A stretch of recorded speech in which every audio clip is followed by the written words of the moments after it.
लड़ाई देखी, सबका युद्ध देखा, लेकिन कभी भोले बाबा और देवी की लड़ाई नहीं देखी। तो बोले क्या करना चाहिए? बोले आज चलो भोले बाबा के यहाँ। तो नारद जी कहाँ पहुंच गए? भोले बाबा तो लागी समाधि अखंड अपारा, समाधि में बैठे। तो माँ भवानी बैठी थी, और जब माँ भवानी बैठी उसी समय क्या हुआ, नारद जी ने पूछा आप क्या कर रही हैं? तो भवानी बोली हम माला का जाप कर रही हैं। बोले माला किसके नाम की? बोले हम अपने पति के नाम की। और वास्तव में सबसे बड़ा धर्म है तो पतित्व धर्म। आप कार्तिक में स्नान कर रही हैं, और कार्तिक में पोथी जो पढ़ाते हैं ना, पंडित जी पढ़ते हैं, उसमें सबसे बड़ा एक दैत्य निकलता है, जालंधर निकलता है। कौन? जालंधर। और जालंधर की पत्नी थी कौन? वृंदा। अच्छा, ये वृंदा पतिव्रता नारी थी, इसलिए जालंधर को मारने में भी भगवान को रूप बदलना पड़ा कि नहीं? तो ध्यान देना, ये पतिव्रत धर्म भी बड़ा है। आज इधर ये पति परमेश्वराय नमः जाप कर रही थी। जाप जब चल रहा था, नारद जी ने पूछा किसका जाप कर रही हैं? बोले हम अपने पति का। बोले अच्छे पति का? बोले हाँ। बोले अरे राम राम, अपने पति को तुम इतना चाहती हो कि मैं क्या बताऊं, लेकिन तुम्हारे पति तुम्हें नहीं चाहते। अब नारद जी ने कह दिया अच्छा ये बताओ, किसी स्त्री के सामने थोड़ी सी बुराई कर दो तो उन्हें ज्यादा बुरा लग जाता है। नारी न भाई नारी स्वरूपा। आज भवानी बोली क्या कह रहे हो आप? बोले हम सत्य कह रहे हैं। बोले तुम्हारे पति तुम्हें नहीं चाहते। बोले तुम्हें कैसे पता कि हमारे पति नहीं चाहते? बोले बताएं। बोले हाँ। बोले तुम्हारे पति अगर तुम्हें चाहते तो एक उन्होंने बहुत बड़ी बात गुप्त रखी है। अच्छा गुप्त क्या रखी है? बोले ये बात गुप्त रखी है, आज तक उन्होंने बताया या तुमने पूछा? बोले क्या बताओ तो, जब तो हम पूछें। बोले अपने पति से इतना पूछना, ये जो माला है ना गले में, माला, ये मुंडों की माला, ये माला कहां से आई, या कभी उन्होंने बताया? भवानी बोली रे बात ये तो कभी नहीं बताई। नारद जी आपने तो हमारी आंखें खोल दी, काम बन गया। देखो नारद जी तो नारद जी हैं।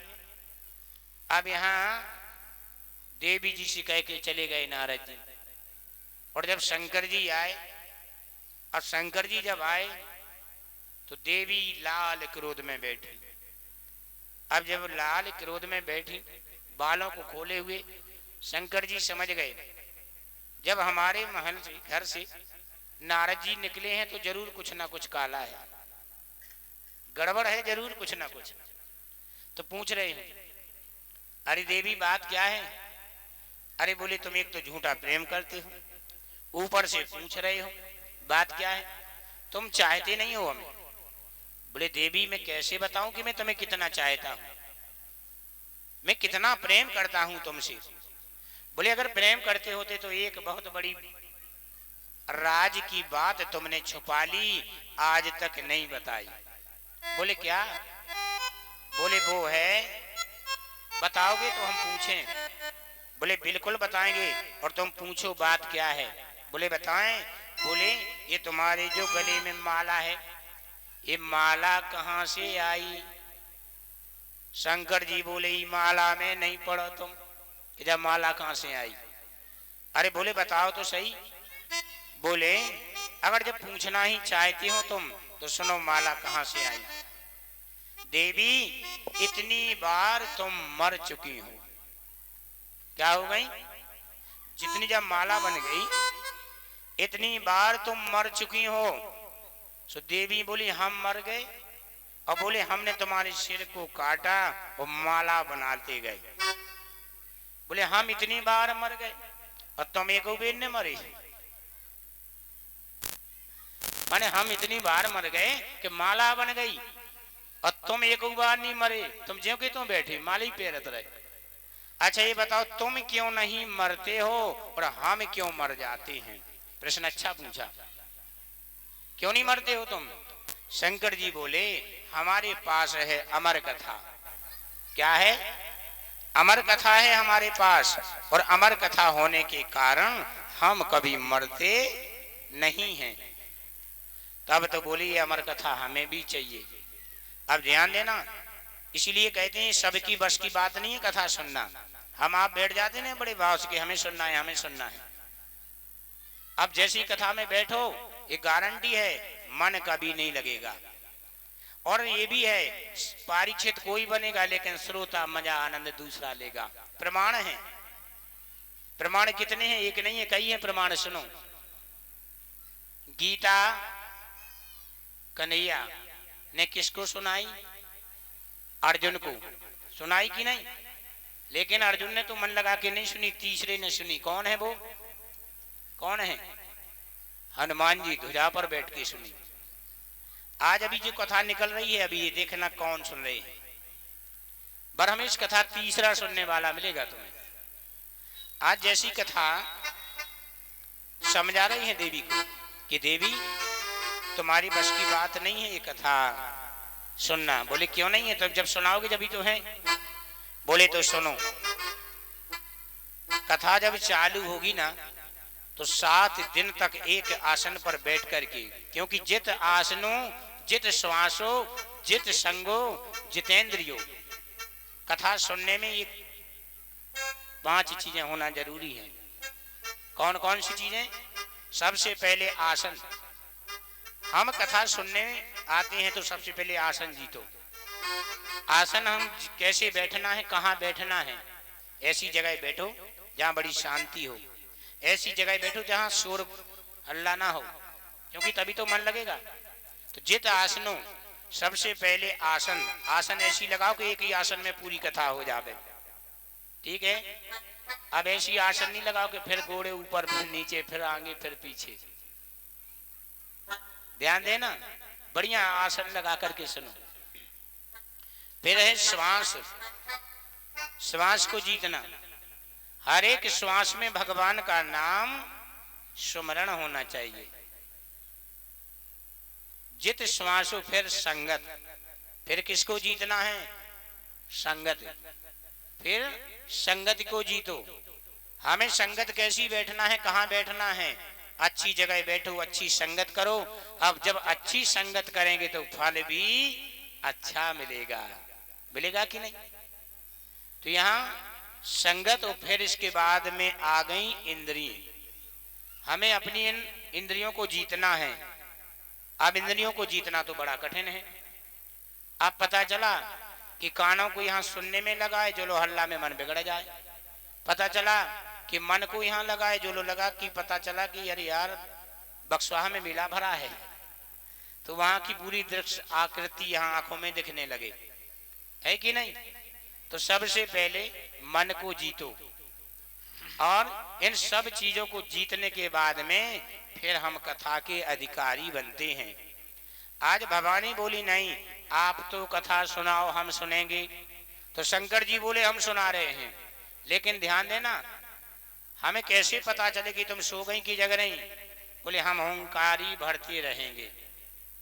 अब यहाँ इन्होंने जैसे ही कथा शुरू की ना, हमारे कथा शंकर जी ने सुनाना, तो बोली देवी कथा सुन रही हो, तैयार हो? भवानी बोली तैयार है। एक दिन तक तो इन्होंने अच्छी ताकत लगाई। बोले हाँ स्वामी, हाँ स्वामी। फिर ताकत और लगाई, और जैसी कथा आगे चली कि इनको नींद आ गई। और जैसी नींद आ गई तो ये तो सो गई, लेकिन एक सुख का बच्चा जिसके पंखा नहीं हुए थे, बाकी तो वहां सब उड़ गए जीव जंतु, लेकिन इनके जब पंख नहीं थे और पंख ना होने के कारण जब ये बैठे और पूरी कथा सुनते रहे। आज भी तोता आदमी की भाषा पड़ जाता है।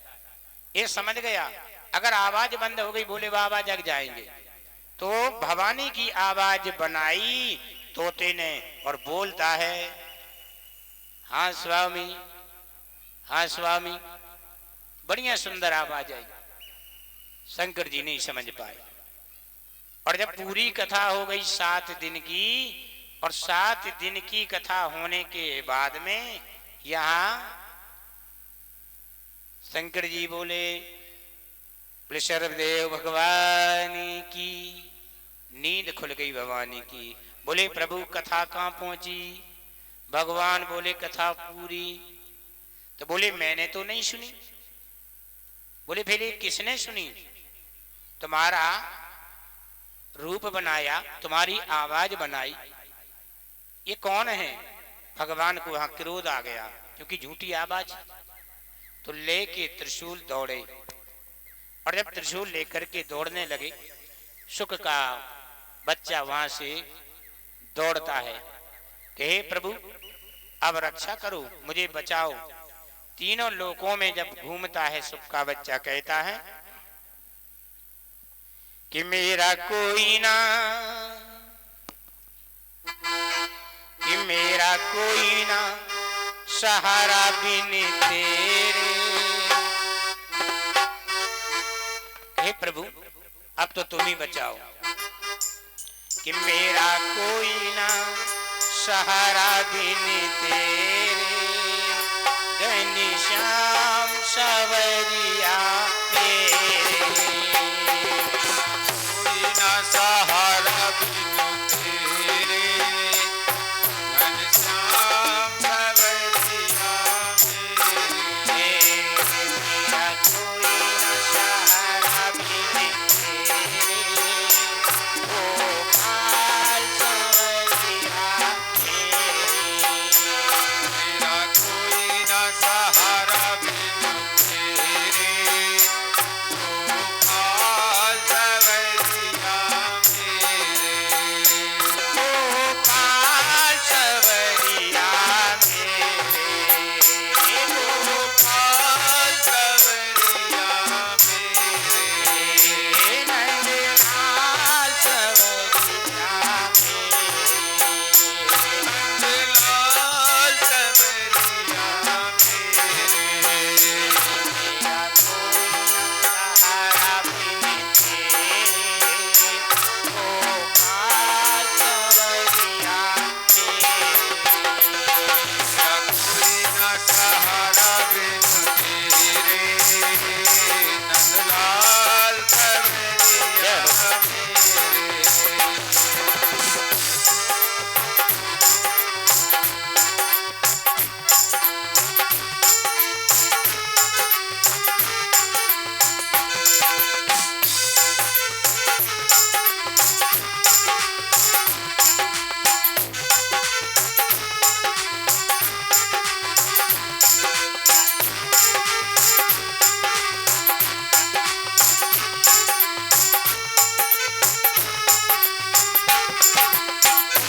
हरिया जाओ, हरिया जाओ, हरिया जाओ, हरिया जाओ। हरिया जाओ, हरिया जाओ। हरिया जाओ, हरिया जाओ। आकर के प्राण बचा जाओ। आकर के लाज बचा जाओ। आकर के प्राण बचा जाओ। आकर के लाज बचा जाओ। अभी कोई ना, अभी कोई ना, अभी कोई ना सहारा बिन तेरे। गोपाल सवरिया मेरे, अब कोई ना सहारा बिन तेरे। गोपाल सवरिया मेरे, सहारा बिन तेरे। गोपाल सवरिया मेरे।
बिहारी लाल की जय हो।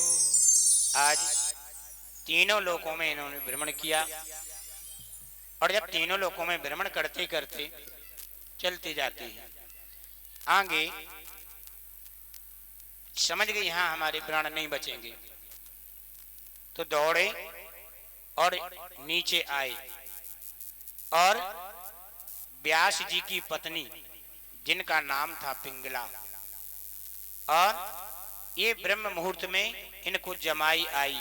जमाई तो सब जानते हैं क्या, इन्होंने मुंह बाया और जैसे ही जमाई आई और सुख के बच्चे समझ गए हमारे प्राण अब यहीं बचेंगे, सीधे गए और अंदर प्रवेश कर गए।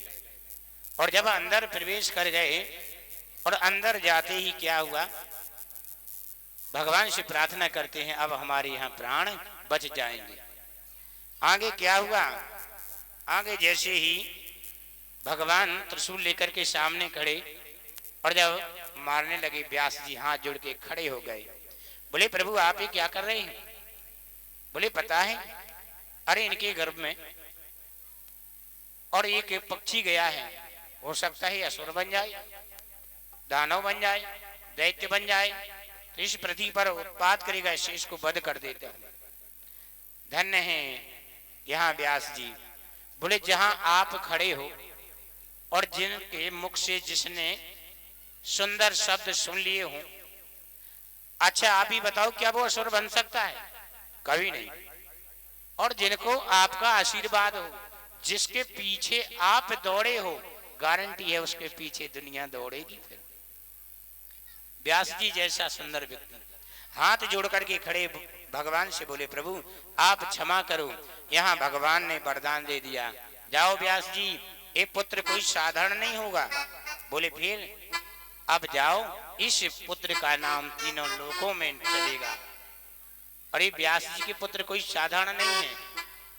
आज व्यास जी के पुत्र बालक जब जन्म लेता है तो कितने दिन में जन्म लेता है? 9 महीना में, और ज्यादा से ज्यादा 10 महीना।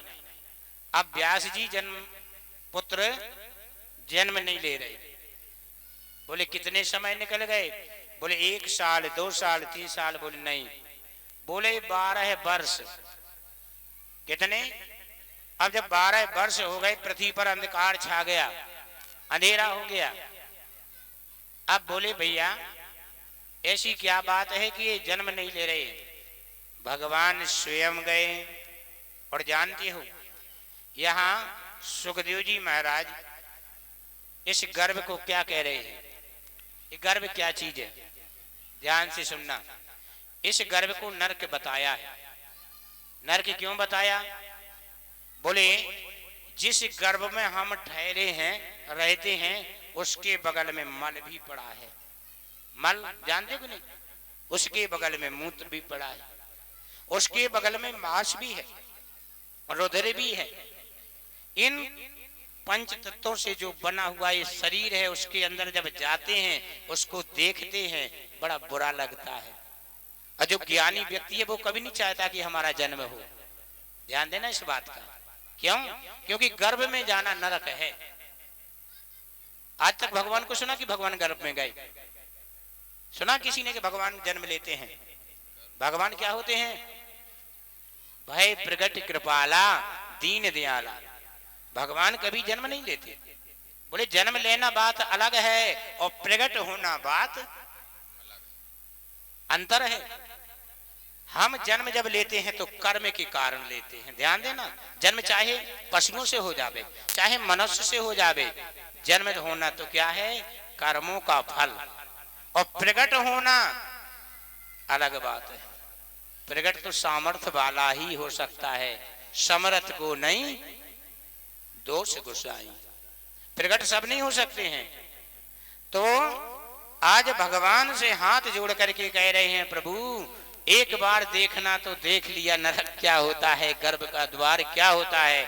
अब ऐसा करना कि कभी इस नरक में ना आना पड़े। और बात हकीकत है। और बोले और तो ठीक है, अगर सुख भी मिल जावे तो सुख भी नहीं है। बोले क्यों? बोले ऐसी अवस्था में गर्भ में है और उसी समय माँ ने कहीं तीखा खा लिया। तीखा मतलब चिटपटा। दर्द किसको होता है? अच्छा बताओ, होता है कि नहीं? अब बोले ये कौन इसमें है? बोले गर्भ अवस्था में माँ को लगता है मैं क्या क्या भोजन कर लूं। आदमी कहते हैं कि बच्चे को जाएगा, लेकिन जितना चिटपटा दर्द भरा कष्ट भरा भोजन आप करोगी, दर्द किसको होगा? होता है कि नहीं? तो ये गर्भ नरक बताया है और बोले इस नरक में हमें कभी नहीं जाना पड़े, कभी दोबारा नहीं आना पड़े। आप वचन दो तब तो हम जन्म लेंगे, वरना इसमें से हमें प्रकट करो, जन्म नहीं लेंगे। बोलो वृंदावन बिहारी लाल की।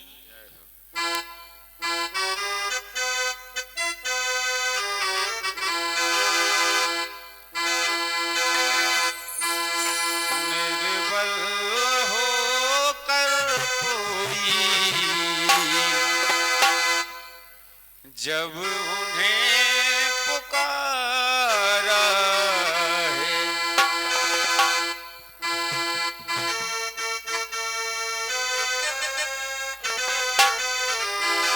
अरे फिर कौन बिगाड़ेगा जब राम सहारा है। निर्बल होकर कोई जब उन्हें पुकारा है, फिर कौन बिगाड़ेगा जब राम सहारा है।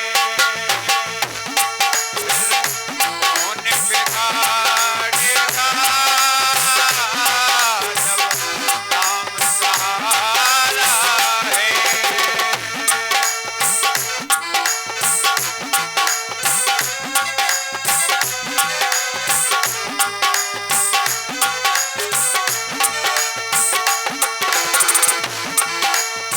क्यों? कोई राम राम कहता, कोई शिव शिव गाता है। कोई राम राम कहता, कोई शिव शिव गाता है। कोई कृष्ण राधे राधे, कोई ध्यान लगाता है। कोई कृष्ण राधे राधे, कोई ध्यान लगाता है।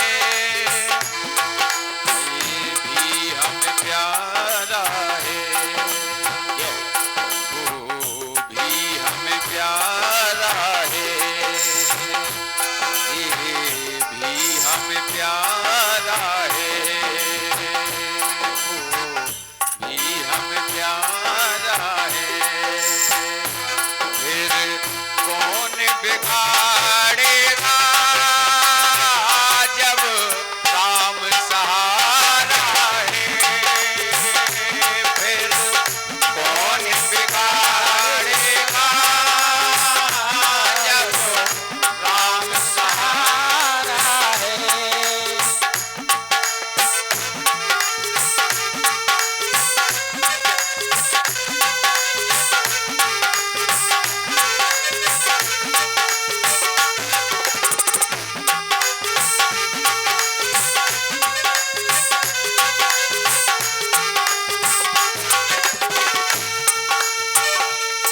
पतवार पे हो रघुबर, तूफान से क्या डरना। पतवार पे हो रघुबर, तूफान से क्या डरना। पतवार पे हो रघुबर, तूफान से क्या डरना।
इधर नरक बताया गर्भ को, और जब 12 वर्ष हो चुके, आज भगवान की कहने पर यहाँ व्यास जी के जो पुत्र होते हैं कौन है? सुखदेव जी महाराज। बोले सुखदेव जी महाराज जी की जय हो। यहाँ बढ़िया इनका जब जन्म होता है तो जानते हो, सुखदेव जी महाराज ने जब जन्म लिया, जन्म लेते ही बढ़िया सुंदर श्लोक आया श्रीमद् भागवत कथा में कि यम प्रव्रजन्त मनुपेतुम मपेति कृत्यम द्वैपायनो बृहकातर्या जुहावो पुत्रेति तन्मयतया सर्वे विनीतो तम सर्वभूते हृदयं मुनिमानितोऽस्मि।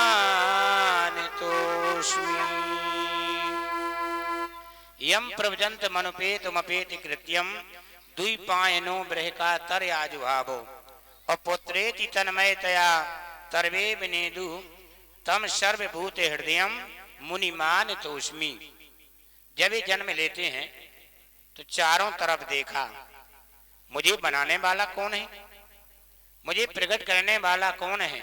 यम प्रव्रजन्त मनुपेतमपेति कृत्यम और द्वैपायनो बृहकातर्याजुहावो।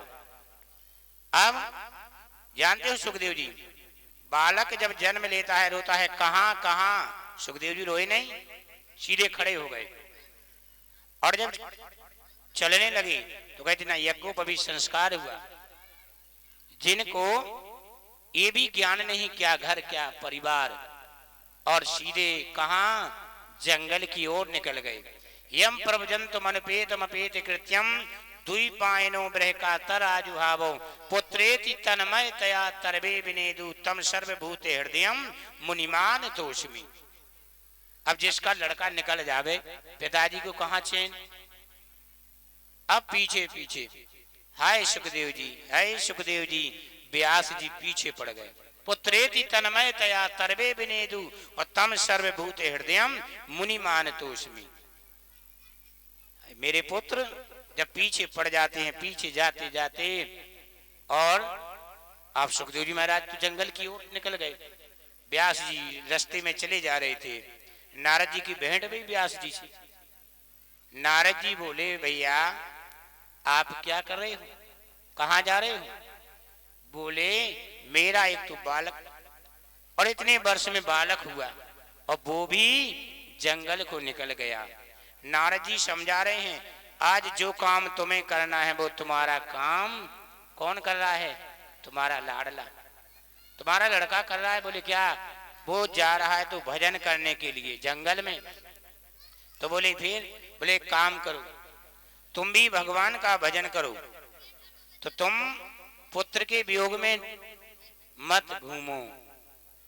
और ध्यान देना, इस सब के लिए है जो ज्यादा हम आप है ना, मोह माया, ये मेरा पुत्र, ये मेरा पुत्र, ये मेरी बहू, ये मेरी नाती, मेरी पंथी, सब बेकार है। अंत समय में नहीं हमने काऊ काम है।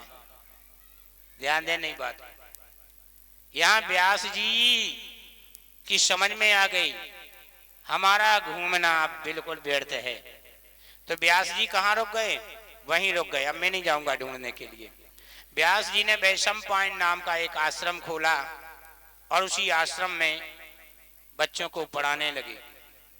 और जब बच्चे पढ़ने लगे तो ये परोपकार का पुण्य करने लगे। ध्यान देना, संसार में यहां इस कथा से एक तो ज्ञान मिलता है। नारद जी ने जो व्यास जी से कहा, बड़ी अच्छी बात कही, पुत्र मोह में कभी नहीं पड़ना चाहिए। अच्छा, जितना अपन को मोह लगेगा उतना गड्ढा है, अब बुढ़ापा ज्यों लगेगा जितना और भी बढ़े जाएगा, ये मेरे, ये मेरे। बात सही है, लेकिन ध्यान देना, आदमी किसी का नहीं है, वक्त पड़े पर सब क्या हो जाते हैं दूर। कि अपनों को नहीं यारे सही बात है। संसार में अपन है जी हमाया, जब हमारी बहू जब नाती जे पंती जे सब देखो लेने लगी, लेकिन अंत में को काम को नहीं आ। इसलिए कि अपनों को नहीं आ रे,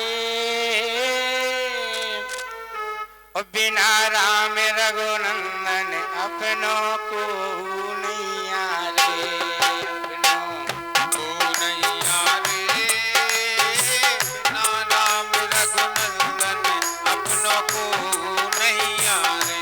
हो अपनों को नहीं आ रे, बिना राम रघुनंदन अपनों को नहीं आ रे। अपनों को नहीं आ रे, बिना राम रघुनंदन अपनों को नहीं आ रे।